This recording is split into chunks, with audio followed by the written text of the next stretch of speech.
Brothers and sisters, thank you for joining this evening. About a month ago we had a talk and we talked about the history of R.O.C.O.R, so the Russian Orthodox Church outside of Russia. And during that talk we touched upon the lives of those who remained in the Soviet Union and eventually became the New Martyrs and Confessors of Russia. So today, as a follow-up, I picked as a topic the New Martyrs of Russia. Essentially, last time we spoke about the fate of those bishops and the Russian Orthodox faithful who were able to escape Russia at the time of the Russian Revolution after 1917, and we talked about their history.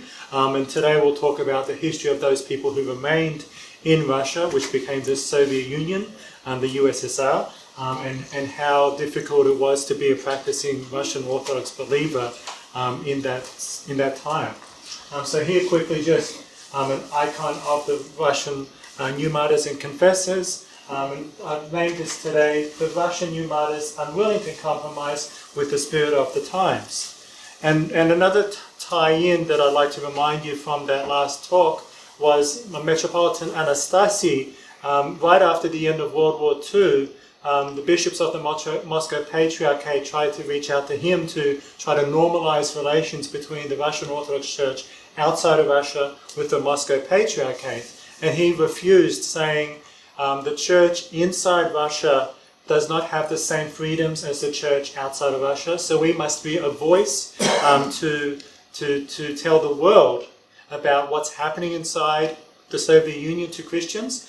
So we need to maintain that separation until there comes a time when the persecutions will end in the Soviet Union and a time when the church inside Russia will be free again and is not silenced. And so today we'll talk a little bit about how the church was silenced, but just a little bit. The main thing I want to talk about tonight is kind of the background to how the revolution happened, and then the things which happened in that time, and then just go into the lives of a couple of the New Martyrs. There's so many, I can't talk about all of them, but I'm picking just a couple which to kind of give a broad perspective, and I'll talk a bit more about our personal attachment to some of those saints, because a couple of years ago I visited Russia, and so I'll show a couple of pictures of New Martyrs that I was fortunate enough to venerate the places where they died and their relics. So I'll include those in tonight's presentation as well.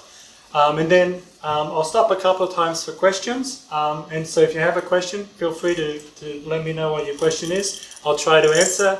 I'm not a scholar, I'm not an expert in this field, but hopefully today will be interesting to our Russian Orthodox members here in Tucson. So let's get started. As we know, the Russian Empire was headed by Tsar Nicholas II, and so the Bolshevik Revolution was the October Revolution. Before that, at the end of February, beginning of March, Tsar Nicholas abdicated the throne. And people often make claims that the reason why the Russian Revolution happened was because of a bad economic situation. There were lots of poor people, and when Lenin came, he was able to bring that Marxist ideology about distribution of wealth from the rich people to give it to the poor people, and bringing a workers' paradise, and basically creating a paradise on earth.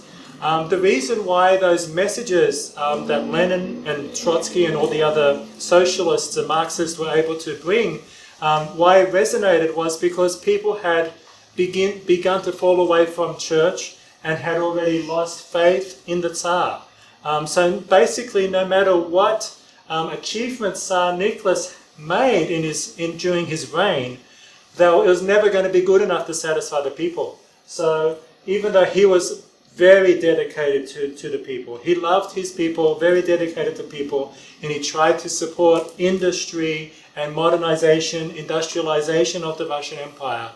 There was huge growth economically during his reign, and still wasn't enough to satisfy the people, because the people were looking not for a heavenly connection to the God and the church and the Tsar. They were looking for something earthly. So that's one big reason why the revolution was successful in 1917. And just a point that I want to point out, Tsar Nicholas was a very faithful man and very religious, and one of the points is that he approved funding for construction of 7,576 churches and chapels and the opening of 211 monasteries. That's during his reign. So in less than 33 years, he started over 7,000 churches. That's a huge number. And this wasn't just in the Russian Empire. He also donated from his own treasury, from his own wealth, money to build churches in the Holy Land, in the Far East, in other countries around the world. Even New York City, for example, he made donations to that. In South America, he wanted to be a witness of orthodoxy and support those Russians all around the world so that they could go to church. And that's something he did. Here, just quickly, just a quick picture of industrialization. For example, just looking at coal production from 1894 to 1914 in the Russian Empire, coal production increased by over 300%, 306% in those 30 years. Here's just some numbers I got from Wikipedia about industrial product. Per million pounds, we look at cast iron, that huge growth from 1887 to 1913, in coal, steel, petroleum, cotton, sugar. It's just a picture of gasoline, petroleum fields there in southern Russia there. So when you look at those numbers, that's huge growth. 3 times over, 4 times over, almost 10 times over in coal in less than 30 years, or about 30 years. But why were the people not satisfied with those things? Well, with industrialization, with modernization, there was a lot more temptation. And so with these temptations, people found ways to replace God and the church with amusements and with different things. Obviously, the Russian elite, for quite a while, especially if we look at the time of Peter the Great and Catherine the Great, you had high society going to the theatre and the ballet and all those sorts of things. But a lot of those things weren't accessible to the peasants and the lower classes. But with time, they were able to go to things. And here's a picture on Pascha. So the holy day of Pascha, instead of celebrating with their family and in church, people are going to an amusement park to go on carousels, etc. So that just kind of gives an illustration of the spiritual standards and the situation that Russia was at just before the revolution.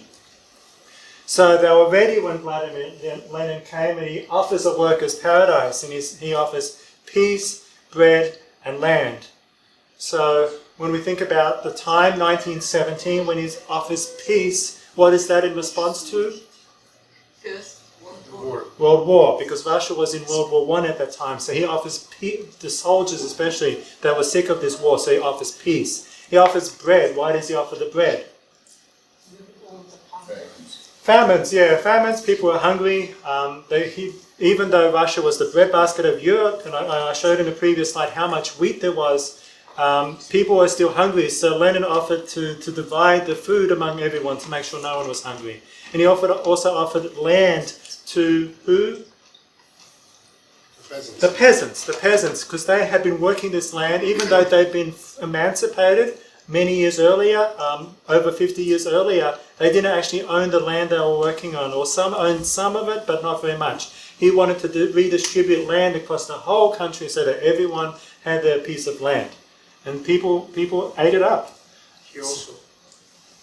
And so basically, instead of carrying the sign of the cross and going with the holy icons in processions, people took up these slogans, took up these banners about working, about all these promises which the Marxists, which the socialists promised. And if you look at all these crowds of people, they are looking to shake off, to turn their back on the old world, and they're ready to embrace a new world. And obviously Tsar Nicholas, he was that old world which they didn't want to be part of anymore, and they are looking towards a new world. But when we look at the lives of the new martyrs and the confessors, they belong to an old world. And so when we have these two powers coming, there's a conflict. And we'll see how that conflict ends. So, yeah, I'll stop there. Any comments before I move on? There was also a slogan to give the workers, the factories to workers. Yes. So the soldiers, the factory workers from territory, and the peasants. Yes. So in the industrialization, Tsar Nicholas was there. There were many more factories. I think the number of factory workers, doubled or maybe tripled during his reign. Working conditions were not good in Russia, but if you look around the world at that same time, they weren't much better. If you look in the United States or in Germany or France, at the end of the 1800s, conditions for factory workers were also very poor. And actually Tsar Nicholas, as part of his moral duty, he actually enacted laws to protect workers. Like there was one of the things he enacted, I think in 1903 or around there, was saying no workers who are 15 years or younger can work night shift, and no women can work night shift. So he was the one who said it's just morally wrong for women to be working through the night and young children to be working through the night. So slowly he was enacting these rules, and those sort of rules were not in effect in other countries at that time. So had Tsar Nicholas been around longer, he would have enacted more of these workers, protections. But unfortunately, the revolutionaries got in the way of that. And this is them storming the Winter Palace. So here's a famous picture. The Winter Palace is where the royal family lived in Petrograd, in St. Petersburg. And here's them with their bayonets, stabbing and destroying all the portraits of the Tsars and Tsaritsas of Russia. So October 25th, night of the revolution, storming of the Winter Palace. And yes? So I know it's a kind of a chicken-egg question, but with the economic growth, the people became corrupted in spiritual sense. Is it primarily the regular people or the elites? Because usually it's elites and intellectuals who get corrupted first. Yeah. And it's usually because industrials around them get very rich and they stay at their university salaries, and then they become very bitter and so on. Yes. Was that the standard process in Russia, or it was like a wider loss of spiritual grip for public masses? Yes, it was wider in Russia because already at the end of the 1700s, when there was the French Revolution, those ideas already had an impact in the Russian upper classes. So the Russian nobility was thinking of, we don't need an absolute Tsar, we don't need an absolute monarchy, maybe we could have a representative monarchy or a constitutional monarchy and have a democracy. And they were thinking along those lines. They were thinking like socialists, but they were thinking about revolution. And that was already over 100 years before the Russian Revolution. So those thoughts about changing the government in Russia had already taken seed in the nobility and the upper echelons of society. And then with time, other ideas trickled down, and people fell away from church. They didn't have that foundation. And there was a lot of uprising, especially in the masses. People moving from the farmlands where they had lived all their lives, moving to the big cities for these factory jobs. You'll notice a lot of people, when they have a connection to the land, there's a spiritual connection to their local church and to their community. You look at the feast days of the church, and there's a connection with the times of the year. And so when they were at home in their villages, close to the land, they had that connection with the church life. When they left the villages and went into the big cities, that connection was broken.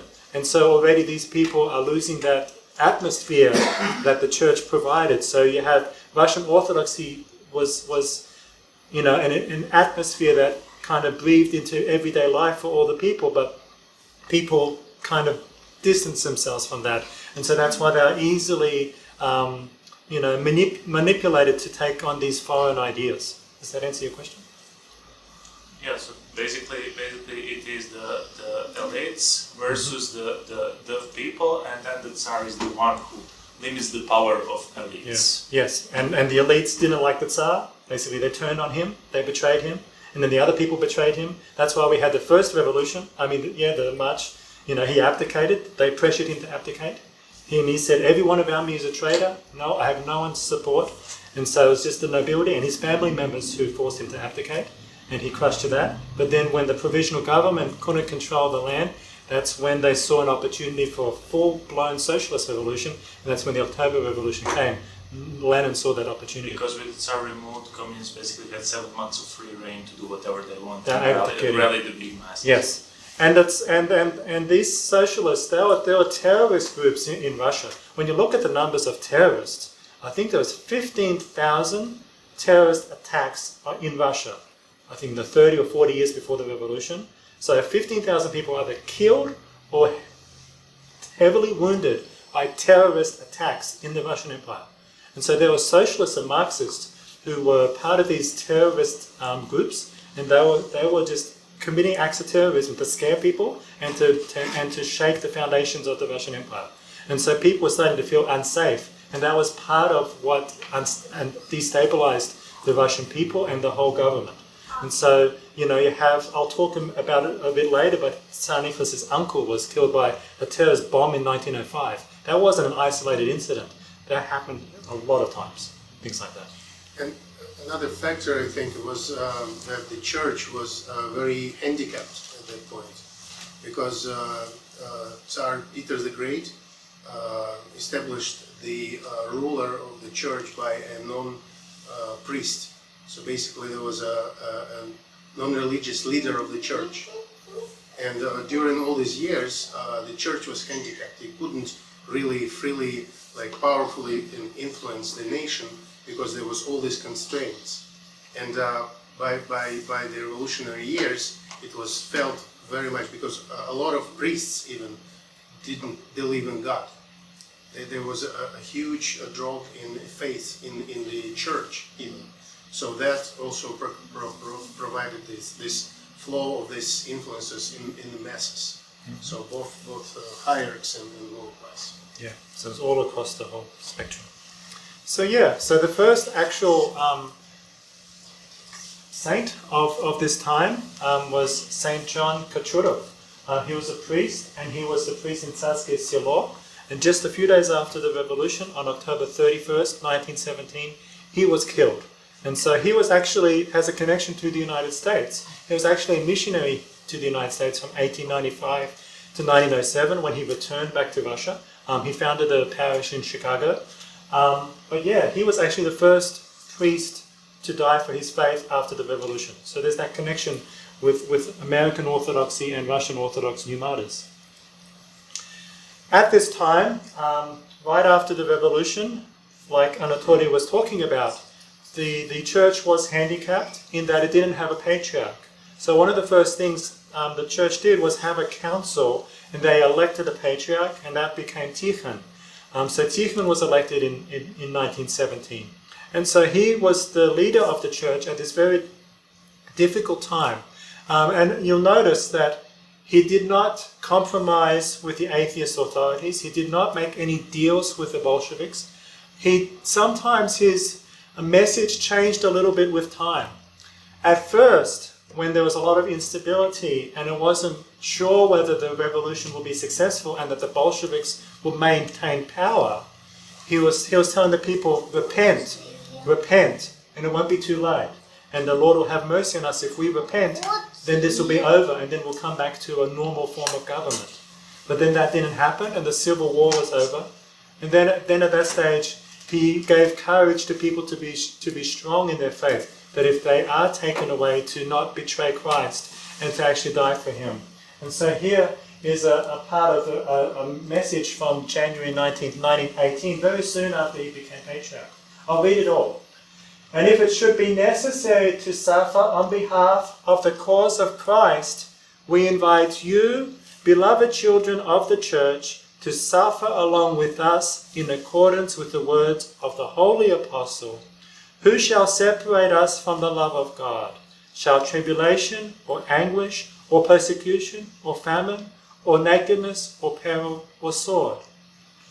The enemies of the Church of Christ shall be shamed and shall be dispersed by the might of the cross of Christ, for the promise of the divine cross-bearer is immutable. I will build my church, and the gates of hell shall not prevail against it.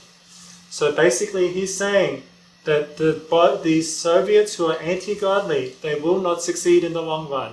How long they are in power essentially depends on us and how much we repent.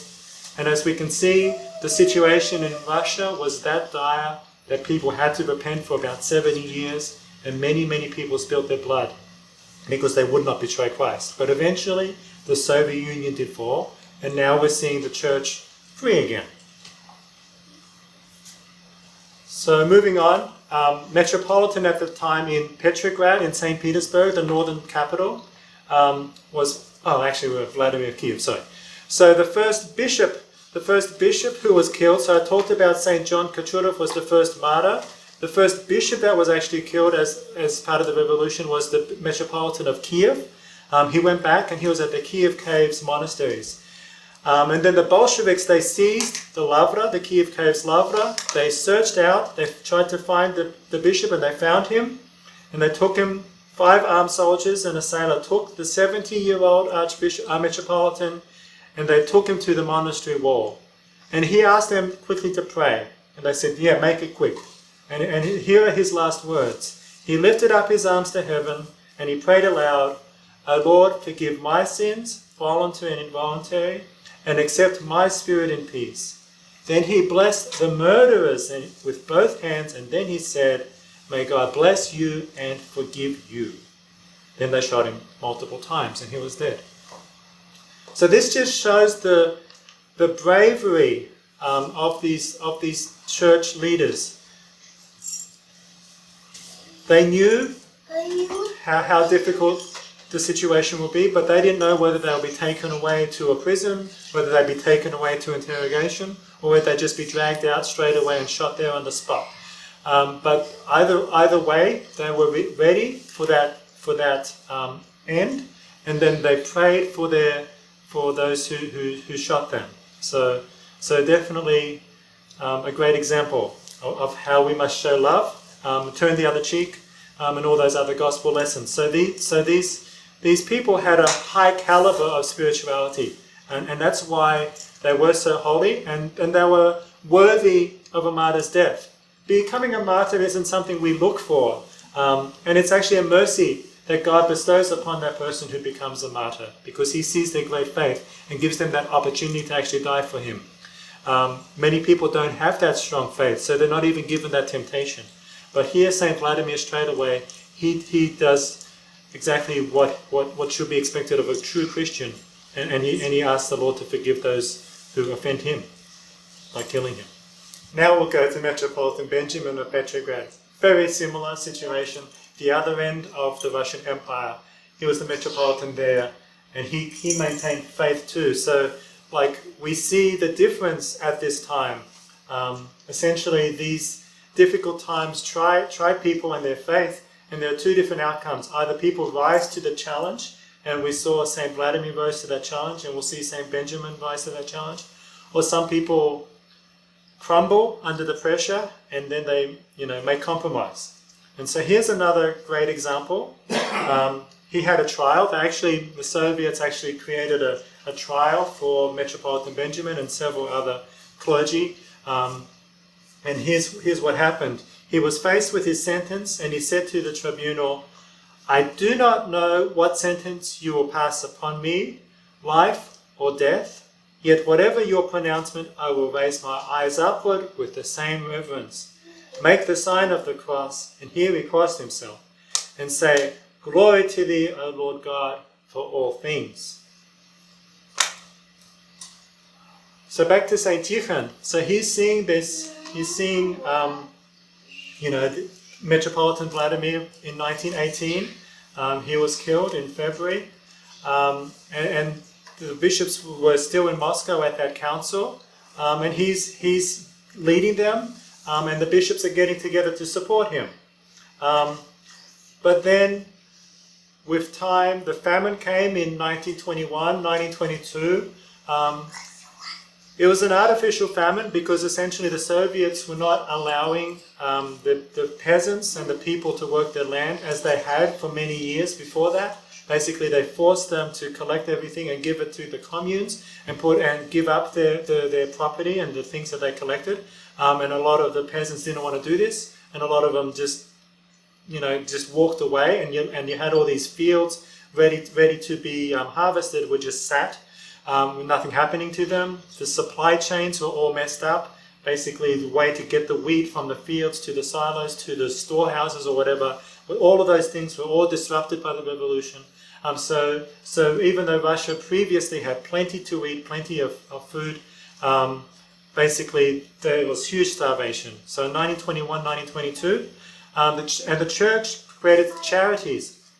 The church basically under Patriarch Tikhon's leadership, he said even though that the church is no longer recognized by the government. The Soviet government basically took away all the properties, said the church is illegal. He said, let's create different organizations, which are going to be church organizations unofficially, and we can help the poor and we'll collect things. And he even said that they could organize unions and collectives and those sort of things to protect the holy things. So he says things that are not part of the inside of the church, the liturgical items, other things which we have, we can sell those and we can give them to charity. But he drew a line at saying anything that's in the altar, anything that's used for the holy sacraments, we cannot let those things be taken away and sold. So basically, Vladimir Lenin was hoping that Patriarch Tikhon would say, oh no, you cannot take anything from the church. But he said, yes, please take all these things, just not those things. And so he was very disappointed. So he had to wait a while till he could remove Tikhon. But eventually he was successful in 1925. We'll get to that. So just a few points on this. Patriarch Tikhon drew the line between what we couldn't sacrifice, icons and utensils in the church, and versus property and other things in the church which we could. And also he said that to defend those holy things, we should put ourselves in the way. We shouldn't just freely give those things to the atheist government. We should defend the holy things from those soldiers. And basically that was a call to defend the properties and the holy things. And so many people actually died in such a way, defending those things. 1922, the Soviet government says we have to take away all the property. And basically they made a decree saying that all the Soviet, local Soviet organizations were to go into all the churches around the country and take away all the valuables and liquidate them and then send the money in so that they could help feed the poor. But I don't know if all the money which came from all the jewels and all the church actually went to the poor, but that's another story.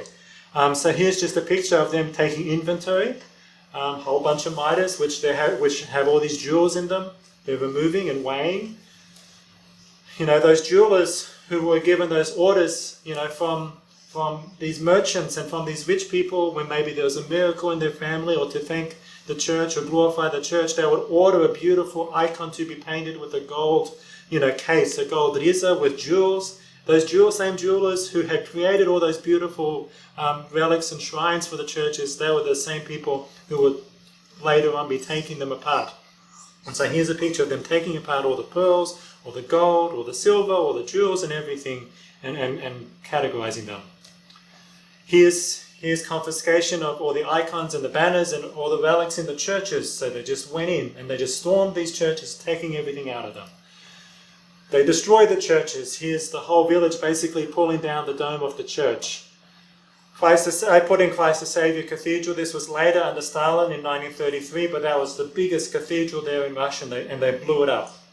It took them 40 years to build. It was built after the Russians to commemorate the defeat of Napoleon in 1812, and they built this beautiful cathedral. But Stalin wanted it destroyed so that they could build a humongous, Soviet building in its place. So this is what was happening. And Lenin, here's a statement from him. He's trying to hit two birds with the one stone. Basically remove everything out of the churches and also get anyone involved with the churches killed. All at the same time. It's more convenient that way. So basically he says the confiscation of valuables, particularly from the wealthiest lavras, monasteries and churches, must be conducted with ruthless resoluteness, unconditionally, without hesitation for any reason, and within the shortest time possible. The larger the number of reactionary bourgeoisie and reactionary clergy we manage to execute in this operation, the better. So that's Lenin, that's where he stood. He didn't care about the welfare of the people. He was happy for them to be destroyed while the churches were being looted. Here's them, destroying bells. So, but obviously the Bolsheviks didn't just destroy the churches, they destroyed people too. And here's a fragment from an icon with some Bolsheviks assassinating some new martyrs. So I'll stop there. I know it's not the happiest topic, But it's important for us to remember this history because we don't want to repeat that history. And it's also to remember how brave these people who suffered were. They were great examples, and it's wonderful for them that they're up in the heavens rejoicing. Maybe without the revolution, they may not have become martyrs. So it's great for them. But obviously, it's still difficult to remember. Any comments at this time? Okay, so just some numbers. So we have the Kanzleit or the Gulag, and basically they were camps which were basically created for political dissidents. So basically anyone who did not agree with the Soviet government, obviously many church people, but anyone who disagreed with those things were sent to these camps. And basically some of them were really big, and some of the main ones were in the far northern parts of Russia, and then a lot of them were actually in the eastern part of Siberia, and then in Kazakhstan there was quite a lot of camps too. Solovki, far north, was a monastery. It was built like a fortress, and it was actually located right on the White Sea. And one of the biggest projects of the first 5-year plan was to build a big canal between the Baltic and the White Sea. So proximity to that big project made it very convenient to put political prisoners so that they could be the laborers digging this canal. So they are sent to Solovki. Butovo is in the Moscow region, a very big camp. We'll talk about that. Then when we talk about northeastern Siberia, Sevastopol was one of them. Karaganda in Kazakhstan was another main one, but there were many. And so when we're looking at the deaths here, the estimates vary very greatly. There aren't very accurate, records of all the people who suffered in these camps. A lot of the records disappeared. You read examples where, for example, in one monastery in the commemoration list, they may have over 100 names, but on the official death list there may be less than 10. So if you're doing the estimate on how many people actually died, according to the tradition there versus the official count, there can be very big differences. So that's why the deaths estimate between 1.6 million or 10 million just between 1921 and 1953. That was the time of the gulags. But then when we look at the whole period of the U.S.S.R., then we look at between 12 million and 20 million Christians were killed, all the way from 1917 up until the fall of the Soviet Union. And this is just a graph I found from knowledgeglue.com. Just that red line is their estimate of 12.7 million. That's more than double the number who died in the Holocaust. So Americans, may be familiar with the Holocaust, but they may not realize that in the gulags during the Soviet times, many, many more people actually were killed.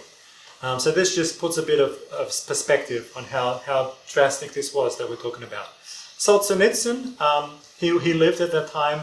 He spent time in the Gulag. He estimates maybe 50 million people passed through the gulags. They didn't all die, but some came out. But he estimates 50 million people were political opponents who spent some time in these camps. And here's just a map of all the camps. So Gulag stands for Chief Administration of Corrective Labor Camps and Colonies. And throughout the period of the U.S.S.R., there were 476 separate camps throughout the whole U.S.S.R. As you can see, they're all over the country. Not many where Siberia is, but yeah, some in the Far East. Quite a few, in Kazakhstan and the southern part there, and then more all the way up to the north. Arrests and executions. So here's some more details. From 1918 to 1920, we had 9,000 clergymen arrested. And 1921, 10,000 clergymen arrested. And of those 10,000 arrested, 2,000 were executed by shooting that same year. But then, in 1937, things really hit a peak. There was an order to shoot all confessors of faith who were kept in these camps. So people were sent to these camps maybe for a 3-year period or a 10-year sentence. They were still, praying secretly, having secret services in the camps. Well, in 1937, they said anyone, whether they participate in a camp, whether they have a cross, whether they have a Bible, whether anything like that, any sign that they're Christian, they have to be killed. And so in 1937 and 1938, 200,000 believers were killed. And then of those believers, the church currently has a database which has 35,000 names of new martyrs. So there's a lot of work happening right now to kind of do research and go through the archives and get the names. But currently we only have about 35,000 names. It's a lot of names, 35,000 saints you have to commemorate, but compared to all the people who died, it's only a small number. And basically 50,000 clergy, that's an estimate, were executed between 1917 and 1964. Khrushchev, basically, he was the last leader of the Soviet Union to keep the Gulag very active. Already from 1964, they said maybe this isn't really working. Maybe we should close down these camps. And so basically they closed down a lot of them, and there were fewer prisoners from the 1960s on. But there were still, through the 60s and 70s, if you were a Christian, they still could put you away for that. But then when we're looking at official numbers, when we look at 1,866 saints who are glorified of the Russian Orthodox Church, 1,776 of them are Russian New Martyrs. So in 1,000 years of history, we had just 100 more saints than the 1,700 glorified saints. So that's a huge proportion of all the saints of the Russian Church lived just in that 20th century. And now we'll talk about a few of them. So one example of another one of these true believers was Metropolitan Peter of Krutitsa. You may remember when I spoke about the Patriarch. Before he died, Patriarch Tikhon died, he appointed 3 successors. So 3 people who would be locotenents, people who would take the place of Patriarch if he were to die. One of those was Peter of Krutitsa. Then the other one was Kiriyo of Kazande. Kiriyo was actually the first one he appointed. Then Peter was another one of the 3, and then Agafangyo was one of the other 3. And so Peter, even though he wasn't the first, he ended up being locum tenens because already in 1925, when Saint Tikhon was killed, he was poisoned most likely. Already the first person, Kiriyo of Kazande, which he appointed, he was already in a camp. So being in a camp, he couldn't be the patriarch. So it fell to Peter to be the leader of the Russian Orthodox Church. But then he was exiled, and he was shot in 1937 by firing squad. And here is Kiriyo of Kazande, first of those 3 chosen by Patriarch Tikhon. Similar thing. And here we see again in 1937, he was exiled in Kazakhstan and killed. Moving on to Solovki, I mentioned that there was in the far north, very close to the White Sea. It was very convenient to have a working camp, a labor camp there, because of the 5-year plans. That's how the communists tried to bring back industry back. Basically, everything was destroyed at the time of the revolution, but they tried to put in these plans to kind of make all these things happen because they needed to look successful in the eyes of the world, and then they also wanted to make people who were dedicated to the communist cause believe that they could become a powerful country and they could live a great standard. So they brought in all these things, and so Solovki was by one of these major projects. It was built like a fortress in the far north. Basically, they had lots of fishing on the lakes, and the monks could go fishing. But then they had many saints who spent their time in that camp. One of those saints who spent time in Solovki camp was Archbishop Hilarion Troitsky. Basically, he was only born in 1886, so at the time of the revolution he was very young, 31 years old. He was an archimandrite at the council which elected Saint Tikhon as patriarch, and he was one of the head of the theological academy in Moscow. He was very educated, and he was at the council to represent, from a scholastic point, why the patriarch should be returned, and he defended the return of the patriarchy, and he very much supported Patriarch Tikhon, and basically he became his right-hand man. Very soon after, in 1920 I believe it was, he was consecrated a bishop, and a vicar bishop in Moscow to help Patriarch Tikhon. But very soon already he was exiled to different camps. So I think 3 years he spent in Solovki from 1923. But then what they did was the Soviets, they were taking all these bishops and priests and faithful believers who were defending themselves against the churches being destroyed and the icons being destroyed and everything being destroyed, and they are sentenced to all these camps all over the country.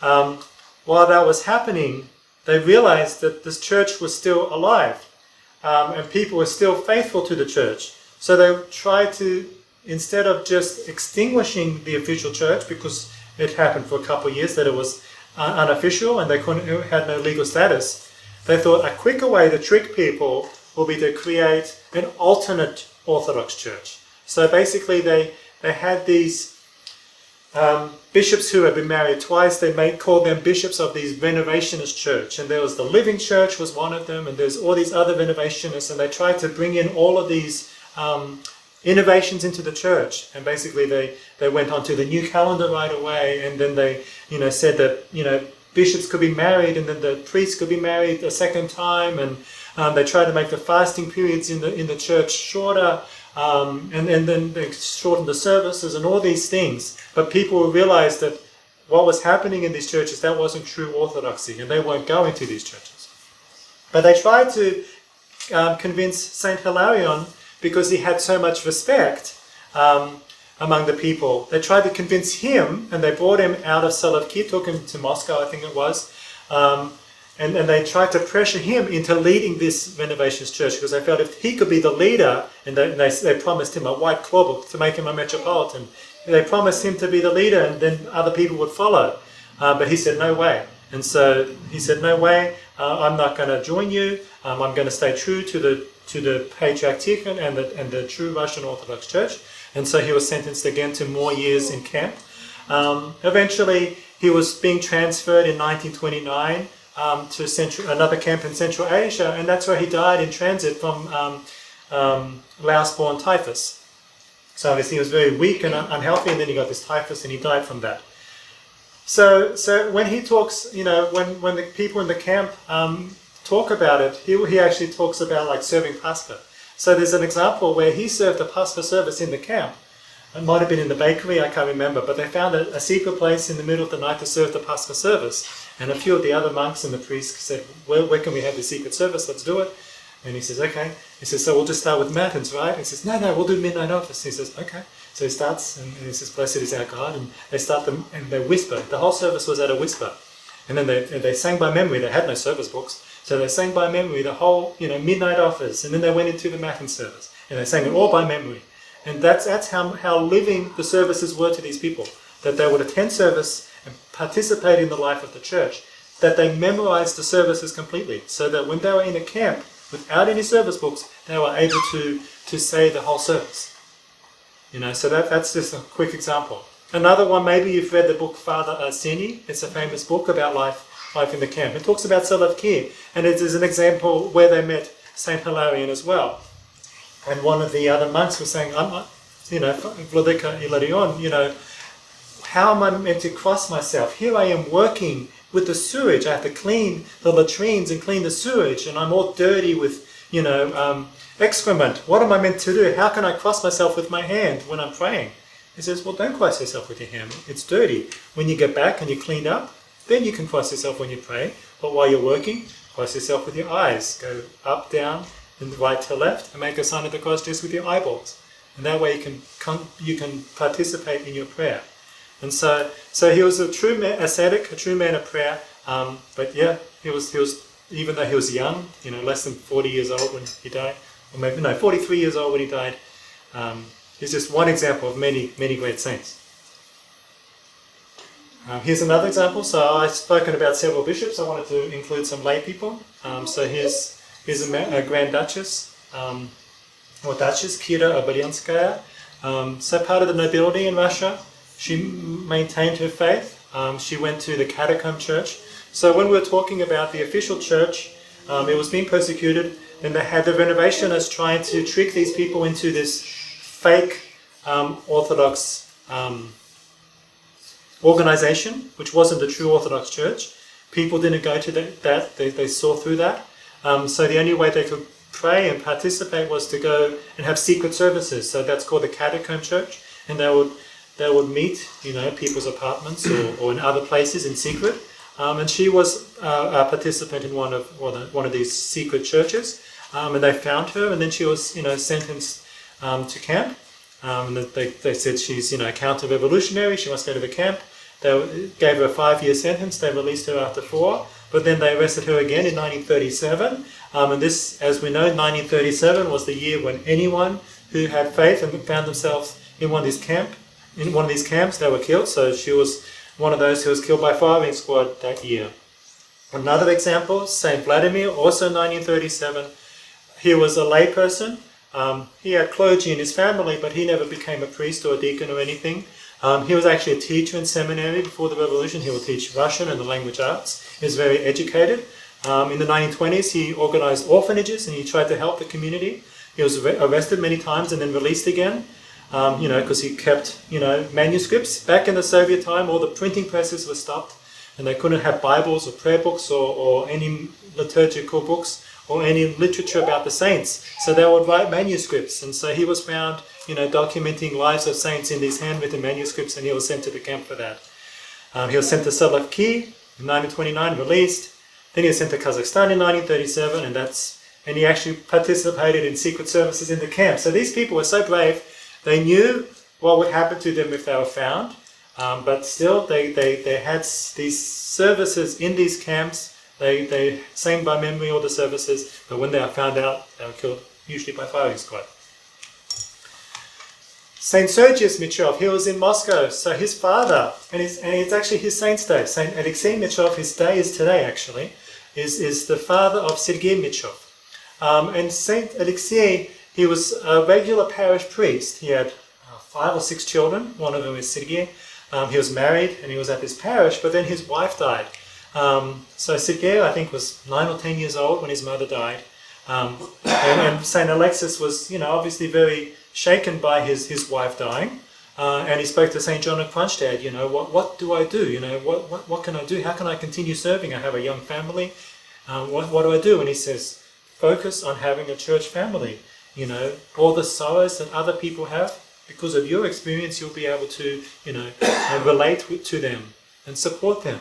And so basically he got instruction from St. John of Kronstadt on how to better be a pastor, and he attained such spiritual heights that he was clairvoyant, and people thought of what a wonderful spiritual director he was and Father Confessor, and he passed on that same spirit onto his son. And so, in a way, it was kind of like having a monastery in the world, but they weren't monastics, but they said it's really important to attend the services, have a community life, and be in touch with the spiritual life. And they would read, the monastic fathers, and they would explain what they meant to the people living in the world, living in the city of Moscow. And they would guide them. So he was ordained, I think it was already after the revolution.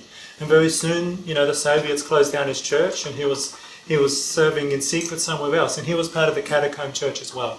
But eventually, he was found, and they shot him dead on Christmas Eve, 1942.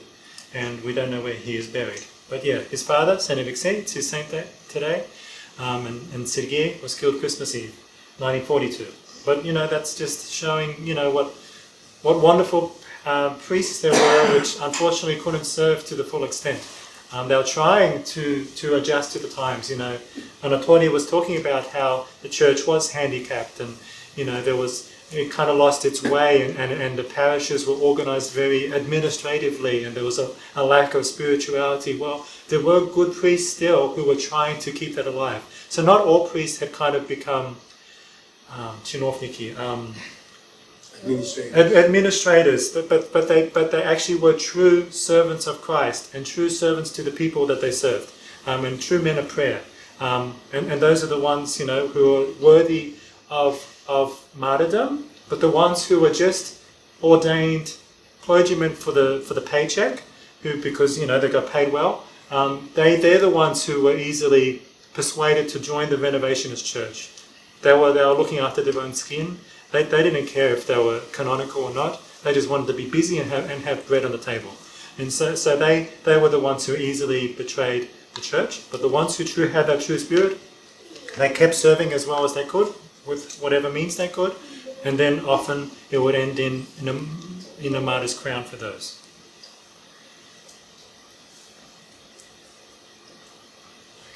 I'll take a break for a second. Any comments? Just take a drink.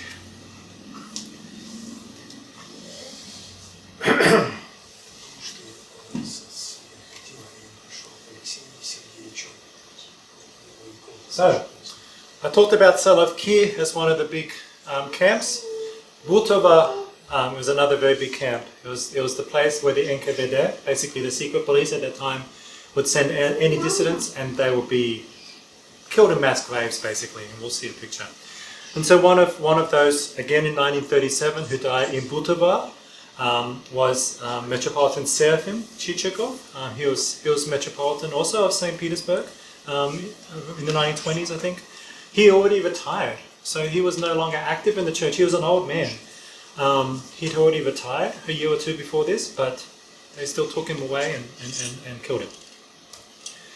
By firing squad. So here's just a picture of a firing squad.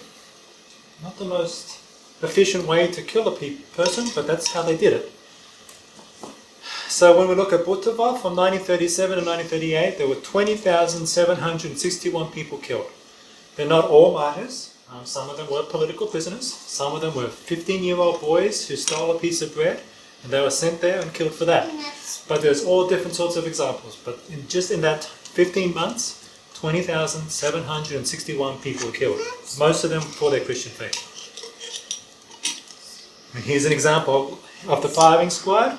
There's a mass grave behind them. You've got the men up here, shovel ready to bury those people that they're about to put in, and then they'll just rinse and repeat. One row after another of new martyr after new confessor after new martyr. And here's the beautiful church which they built on the graves of all those people. So this is a church dedicated to the new martyrs in Bultova. And it's actually very significant for the connection between the Russian Orthodox Church outside of Russia and the Moscow Patriarchate, because Metropolitan Loris was invited. He was in Russia at the time when they were laying the foundation, and he helped bless the cornerstone. So he was there at the beginning, and then later on, after the act of signing the unification between the Moscow Patriarchate and the Russian Orthodox Church outside of Russia, they then went and they consecrated this church, which had just been finished. They completed the construction, and then they went and consecrated that together, all the bishops of the two, parts that joined up. So I was talking a little bit earlier about, yes, it's tragic, all these Christians spilt their blood in all these places all around Russia, but now they're building churches and chapels over these places. And so here's another place, Martyr Theodore of Tobolsk. Over the place where he died, they built this little chapel. So now I'm going to go into a trip that Matushka and I made in 2018 to Russia. 2018 was the centenary of the assassination of the royal family, and they were killed in Yekaterinburg, which is in the Ural Mountains in Russia. So we visited that city and that region, and we went to many places which had a connection to the royal family. And there's a church built over the site where they were killed. And so this is called Church on the Blood, and this is built over the house where Tsar Nicholas and the royal family were killed. So there was a house, Ipatiev Dom, the Ipatiev house, but then it was destroyed. I think Yeltsin was the premier of the city at that time in the 1970s. They bulldozed the house, but the people knew where it was. Then eventually the church was able to build a beautiful temple dedicated to Christ and to the new martyrs over that place. And so here's the inside looking up above the altar dome. Here's downstairs, so it has an upstairs church and a downstairs church. And here's the very place where the room was where the royal family was killed. Here's the altar in that space. So they serve here very regularly, and yeah, I was able to serve in this chapel. And here's the church on the outside. So So it's, a very prominent building in the city, and that's the church that they built. And so every year on the anniversary, July 17th, July 4th, on the old calendar, there's a Kresny Hod. So there is a procession, a cross procession from the place where the royal family was killed, so where this church is, all the way to where their remains were deposed. So basically it's a 21-kilometer walk, a 12-mile walk from where they were killed in this house. They were taken by truck to minefields, and they threw them in these mines, and people end their cross procession at that place. And so in 2018, for the 100-year anniversary of their death, we joined in this procession, which was straight after the midnight liturgy. So we had a midnight liturgy, and so at about 2 a.m. We begin walking, and we walk all the way those 12 miles. So we get there about 3 or 4 hours later, right? Is it a 3-hour walk? 7 something in the morning. Yeah, about 7 in the morning. So it's about a 5-hour walk. Maybe some people can do it in 4, maybe 5, 6. It's quite a walk. You get pretty tired after that. But you have people with their banners, with their crosses, with their icons, 100,000 of them walking all together to remember what the Tsar endured. So he was anointed as the Tsar. He wasn't just elected as a political leader. He was anointed Tsar by the church. So he was anointed by God to be the leader of the Russian nation, a holy Christian nation. And so when he was killed not just politically, but as a Christian, because he can't separate the two. He was a faithful Christian, but just the fact that he was anointed as the Tsar of Russia, that had a Christian element to it. And for that, the Soviets wanted to make sure that their family was destroyed very early. They didn't want them around just in case their revolution wasn't successful. So they made sure to have the Tsar and his family killed. And so, Russia today, just look at all those banners. So they're not holding these slogans, for the workers of the world unite and all these things and give us bread, give us peace. No, now people in Russia have brought up the icons as the banners of victory. And here's the liturgy. This is just some of them. Some of the chalices which were needed at that liturgy. Many communicants at that liturgy. 100 chalices. Yeah, over 100 chalices, yes. And here is the mine. Ganyana Yama is the name of the place, which is 21 kilometers away from where they were killed. And the bodies of the royal family were doused with sulfuric acid and thrown into this mine. Here it is today. So you kind of got that. The mine's caved in, but still it's kind of got some of that relief in the ground from where it is. And you have this little rotunda around it where you can walk and say prayers, and it has a little portraits of all the members of the royal family before which you can pray. So yeah, it's a lovely memorial there with all the lilies and everything. Here, St. Elizabeth. So I was talking a little bit about those 15,000 acts of terrorism before the revolution to shake the people's kind of confidence. One of the casualties of one of those terrorist acts was the Grand Duke Sergius. So he was Tsar Nicholas's uncle. And his wife was Elizabeth, and her younger sister became the Empress Alexandra, so Tsar Nicholas's wife. So they were both his uncle and they were brothers-in-law. He was the mayor of Moscow in the 1890s and early 1900s. He retired in 1905, but very soon after he retired, these terrorists would watch where he would go, and he had a very unique carriage, so they would, watch the route of where he was going every day, and they would follow, and then they were about to kill him one day, but then they saw he had children in the carriage with him. They're like, oh, it's not a good day to kill him. That might be too loud a message. We don't want to, have a bad image for the revolution, but if we just kill him, it'll be fine. So they're able to, the guy with the bomb, they found him, he threw the bomb from just 6 feet away, threw the bomb through the window in the carriage, in his lap, boom. And the snow was just covered in blood. His body was completely blown away.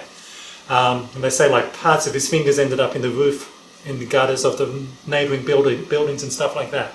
But Elizabeth, his wife, as soon as she heard it, she came out and she started collecting these dismembered body parts, she didn't lose it. She was a woman of faith. She kept her composure, and she's just collecting the body parts of her husband to show that respect to their body, which we always, as Orthodox Christians, have. That's why when we come to a funeral, we kiss the body of the departed, because we have that respect for them. So she even though she grew up in Germany, was a Protestant, she converted to the Orthodox faith, fully embraced the Orthodox faith, supported her husband. And then after her husband died, she became a nun. She founded an orphanage in Moscow, very famous one, beautiful church there. But then, she was taken away as a prisoner, and then she was also in 1918, the day after Tsar Nicholas and his family were killed. She, with her entourage, were thrown down a mine shaft not far from Yekaterinburg. So they were a different place. They were thrown down a mine shaft, and here's a picture of that place. And you see people walking around in a circle. They're singing Izha Hirovimi, the cherubic hymn, because witnesses say that they heard, the Grand Duchess Elizabeth and Barbara, the nun she was with, and the others who were in the mine shaft, the other Dutch dukes and princes or whatever, singing the church hymns. And the cherubic hymn was the one they repeated over and over and over. And they heard it for 3 days while they were starving to death, probably with broken bones, at the bottom of this mine shaft. And then so as a memory of her singing, people, when they come in a pilgrimage to this place, they go 3 times around this mine shaft and sing the cherubic hymn. So it's very beautiful. They say that when they found her their bodies inside this shaft, when people actually took, they saw that next to her was one of the princes or dukes, a young guy with broken bones and wounds, and his wounds were dressed with her the pieces of her dress. So she, even though she was broken herself and terribly wounded, she found the force to tear her, some dress and dress his wounds to try to save him. Yes. Yeah. So that's a true example of sacrifice and living the gospel commandments we have in these people. So it doesn't matter, even though they're royalty, a Grand Duchess, she lived, as a nun, and she had the orphanage, and she clothed the naked, and she, fed the poor, the hungry, and she lived that gospel. And so when it came to time for her martyric end, she continued living that faith. Also, near Yekaterinburg is a place called Merkushina. We visited that place as a part of our pilgrimage because the relics of Saint Simeon of Verkhoturya, he's a great Russian Siberian saint, his relics were in this place. And they built this church right next to that. It was a place of pilgrimage. And the priest assigned at this church right at the time of the revolution was Saint Constantine.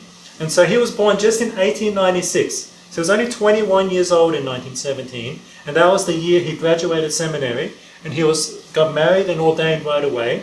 So right when all these things are happening in Russia, he still goes through with becoming a priest and getting ordained and assigned a parish. And then, because Yekaterinburg was one of the first places to fall to the Soviets, they came and they closed down all the churches in this region. And so in 1918, when he'd only been a priest for a little while, they take him out of the church, him with the church warden, they give him a spade, a shovel, say, dig your grave. So they go out, to this place next to the church, digging their grave.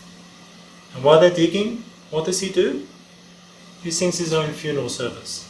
He sings the funeral service by memory, because he and the warden won't get a funeral service. So he sings it all the way through. And right when he was finished the service, he had finished digging the grave. They shot him in the head and he went in the grave. So that's an example of peace that we should have when we're going through that. So he wasn't afraid of what he was going through. He had the composure, the peace of mind to go through that. He sang his own funeral. Then when after the Soviet times in the 1990s, this property was returned back to the church. They did some excavations to rebuild the church, and they actually found his grave. They found where he was buried, and it actually matched up. It was a priest, and shot in the head, and it matched the description of a young man of that age, and his relics were incorrupt. And so they found his incorrupt relics right at the foundation of that church. So then they were able to gloriously, vest him and put him in a proper, grave, reliquary for veneration. And his relics are in that church. So just less than 1 year he was a priest. He just graduated, was ordained, sung his own funeral service, but now he's one of the new martyrs, and he's glorified in the church. It's beautiful. I mean, it's tragic, but it's beautiful. So here's, a church, very poor condition. I think it was turned into a bakery or something in the Soviet times. Dormition Cathedral, big church in Yekaterinburg. But church is taking it back and they're rebuilding it. So we can see the altar section there with the new red bricks on one side. And then we went there the following year and already they had a big blue cupola on top with gold stars, and it was already, plastered and everything. It was beautiful. But yeah, very quickly they're renovating these humongous churches. Basically these new priests are getting ordained and sent and say, here's a run-down old church. You're assigned to this parish. And so they have to use all their youthful energy to rebuild this church and find people that are going to donate and labour. And this church, it's amazing. So when people come to this church, the priest doesn't ask the person, what can we do for you? He says, what can you do for us? And he has this community where people participate in all these activities. And he has these groups that every day of the week have these rosters, and they'll read the services continually. They have a TV station where they broadcast, religious programs. They visit the sick, visit the hospitals, they visit the prisons. So he has all these ministries in this parish, and they're able to do it. So they serve the community. So they don't come to the church to get something from the church. They join the church so they can give something to the community. And you can see the community is responding and donating to these churches, and they're building them.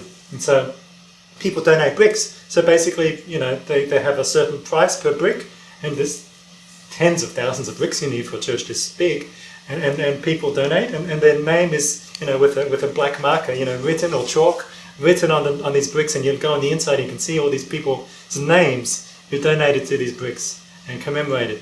And so it's wonderful. These people are praying for their relatives and donating to the church, and they'll all forever be part of the church. So they're the founders of that temple. And there's a bell in the foreground, which, instead of destroying the bells, they're rehanging the bells. And so, one day Russia will resurrect again, like Saint Seraphim prophesied, and we'll hear the bells ringing again all over Russia. And there's about 500 or 600 volunteers associated with this one church.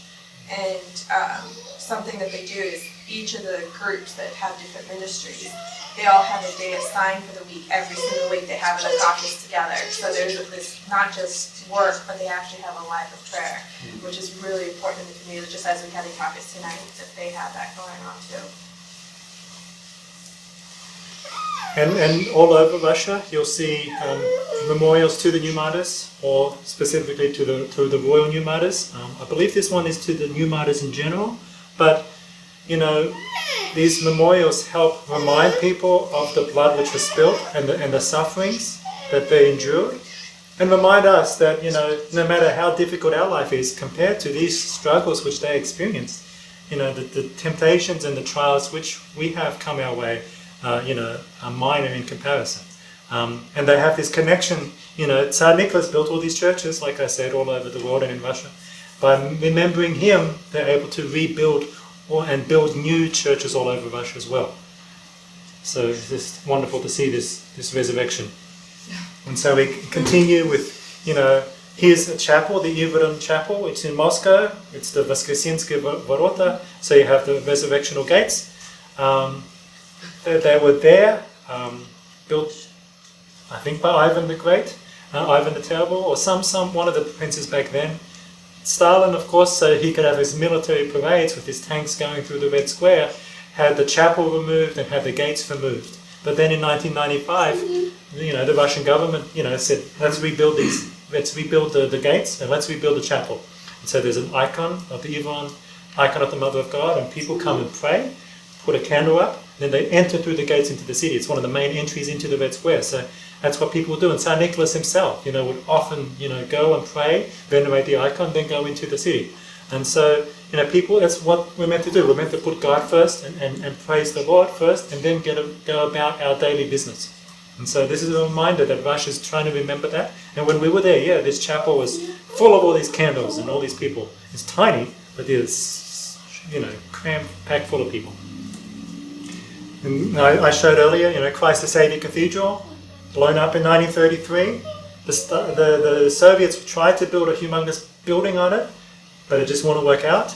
Then they had this metal frame standing there, but then the Nazis invaded, Russia.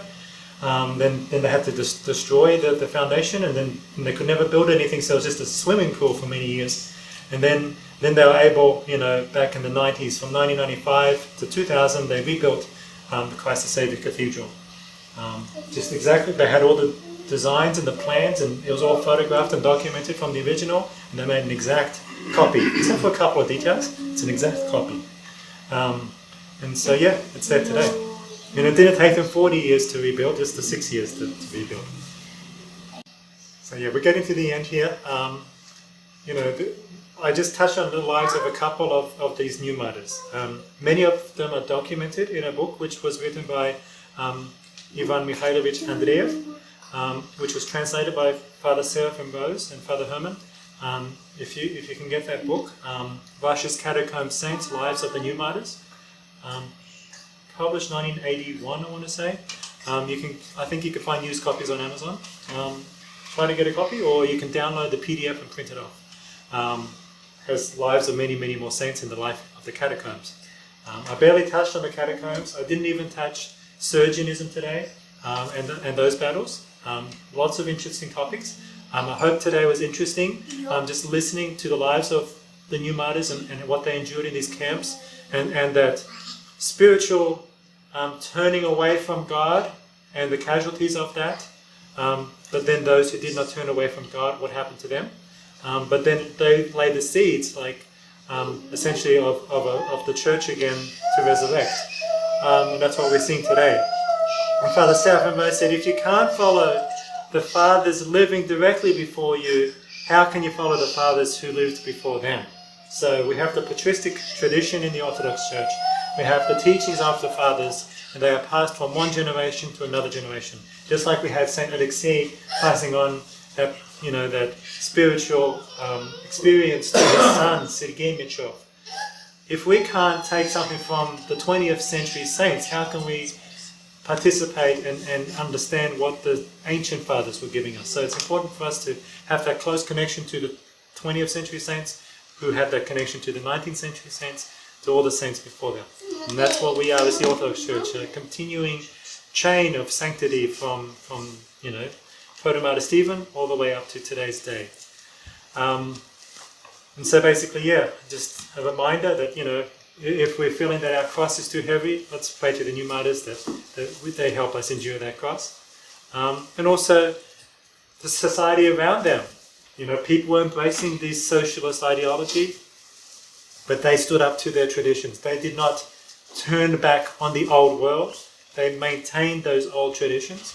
We too, as Orthodox Christians, need to maintain our traditions and the truth, no matter what influences and pressures we have from society around us. There's always going to be secular pressure, but it's intensifying in this day. Let us have the strength to maintain our truth. We're not being persecuted like they were. We have freedom to come to church. We have freedom to pray. Let us take that opportunity to come to church and pray. And let us continue to pray to the new martyrs so that they may be an example for us. And because of that importance, of the new martyrs, the church outside of Russia glorified them in 1981.